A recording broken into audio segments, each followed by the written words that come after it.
राज्याच्या राजकारणामध्ये काँग्रेसच्या एका वक्तव्यामुळे आता एक नवा वाद निर्माण झालाय। बीड दौऱ्यादरम्यान कायदा आणि सुव्यवस्थेच्या प्रश्नावर बोलताना काँग्रेसकडनं सुनेत्रा पवार यांच्या भूमिकेवर टीका करण्यात आलेली आहे। यावेळेला काँग्रेसनं सुनेत्रा पवार अजून किती दिवस गुंगी गुडिया बनून राहणार असा सवाल आपल्या अधिकृत एक्स हँडलवरनं उपस्थित केला। काँग्रेसनं हे अशा प्रकारचं वक्तव्य एक्स हँडलवरनं करताच त्याचे तीव्र पडसादही उमटले। राष्ट्रवादी काँग्रेसच्या अनेक नेत्यांनी काँग्रेसच्या या भूमिकेवर टीका करत सुनेत्रा पवारांची माफी मागावी अशी मागणी सुद्धा केली।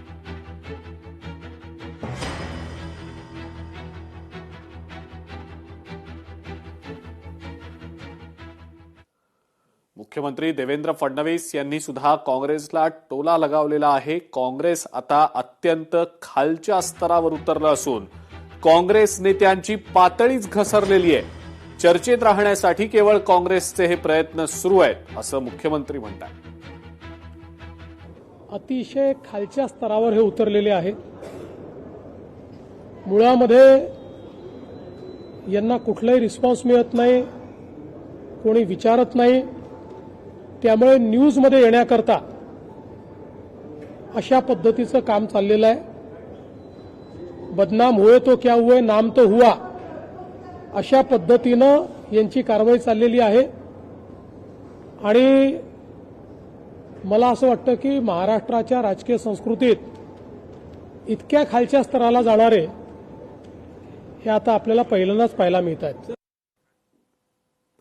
उपमुख्यमंत्री एकनाथ शिंदेंनी काँग्रेसवर हल्लाबोल केलाय। काँग्रेसला मनाची नाही तर जनाची तरी लाज वाटायला हवी।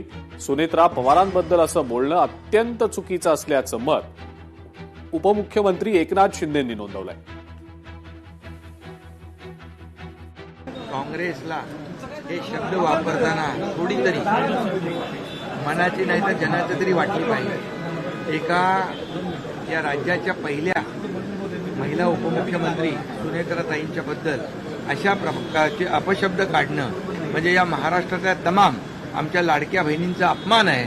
आणि लाडक्या बहिणी काय करू शकतात हे 2024ला दाखवून दिलेलं आहे। लोकशाही मराठी ऐका, पहा, जागरूक रहा।